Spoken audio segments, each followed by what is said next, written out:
आज आपल्याच गावातील एक तरुण ज्याला समाजामध्ये काम करायची एक इच्छा आहे आणि तो गेल्या 2-4-5 वर्षांपासून जसं राजकारणामध्ये यायची इच्छा व्यक्त केली तेव्हापासून पायाला पाला बांधून रोज एक ना एक गाव फिरायचं काम करतो आणि ते गावाचं काम ते फिरत असताना त्याचं कामाचं कौतुक हे तालुकास्तरीय होऊन आज त्याला तालुक्याच्या लेवलला राष्ट्रवादी युवक शरदचंद्रजी पवार गटाचं अध्यक्ष म्हणून रोहित शेट्टी नरवडे यांची ह्या जिल्हा परिषद पंचायत समिती निवडणुकीमध्ये आपल्या गावचे भूमिपुत्र स्वर्गीयवासी दगडूशेठ नरवडे यांचे नातू रोहित शेठ यांची इच्छा जिल्हा परिषद निवडणूक लढवायची होती, परंतु आरक्षण ओबीसी महिला म्हणलं आणि मी पण त्यांना वारंवार एक भावाचा सल्ला म्हणून द्यायचा प्रयत्न केला की लहान तोंडी मोठा घास नको, स्वप्न प्रत्येकाने पाहिले पाहिजे आणि स्वप्न पाहायला तर नक्कीच पैसे लागत नाही. दादांचं वाक्य आहे, स्वप्न पाहायला पैसे लागतात का?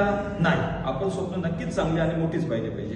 परंतु योगायोगाने आपला जो जिल्हा परिषद गट याची जी संधी ही मागासवर्गीय महिलेला आलेली म्हणजे ओबीसी महिला, त्याचबरोबर हा जो पंचायत समिती गण आहे त्या गणामध्ये सर्वसाधारण पुरुष ही जागा आलेली आहे. तर दादा आपला जो पंचायत समितीचा गण आहे, गट जो आहे तो बोरी फोडत आहे, पण आपला गण हा बोरी गण आहे. तर बोरी गणामध्ये बोरी, जाधववाडी, इकडे सुलतानपूर, शिरवली, निमगाव सावा, औरंगपूर, पारगाव, कावळपिंपरी अशी एकूण 8 गावं ह्या आपल्या पंचायत समिती गणामध्ये आहेत. आज रोहित भाऊंची इच्छा पंचायत समितीपर्यंत जायची आहे. त्यांनी त्या दिवशीच पाठीमागे क्लिअर केलं. आपल्या गावातून दादा अजून कोणी पंचायत समितीला इच्छुक असेल किंवा त्याच्या मेरिटनुसार जर त्यांचा क्रम पुढे असेल तर आपण सर्वजणांनी मिळून त्यांचं काम करूयात. परंतु आपल्या गावातून सगळा सरासर जर विचार केला तर ग्रामपंचायतीपासूनच आपण पाहतोय काय आपलं गाव सामंजस्य एवढ्या राजकारणामध्ये इंटरेस्टेड कोणी नाहीये. जे चाललंय ते अगदी व्यवस्थित सगळ्या संस्था आपण बिनविरोध आतापर्यंत करत आलेलो.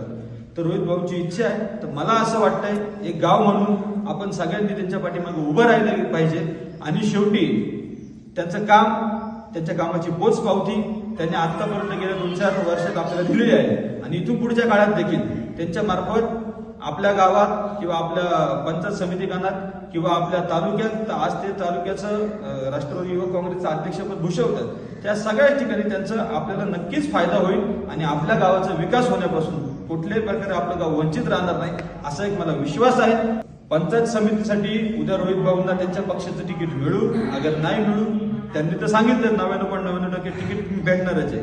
त्यांना तिकीट भेटलं तर आपण एक संघ राहून त्यांच्या पाठीमागे उभं राहायचंय. प्रत्येकाचे नातेवाईक आजूबाजूच्या गावांमध्ये आहेत. ही जी 8-10 गावं मी तुम्हाला आता सांगितली, ह्या गावांमध्ये भविष्यामध्ये जबाबदाऱ्या आपल्याला घ्याव्या लागतात. त्यामुळे माझी सगळ्यांना विनंती आहे की आपण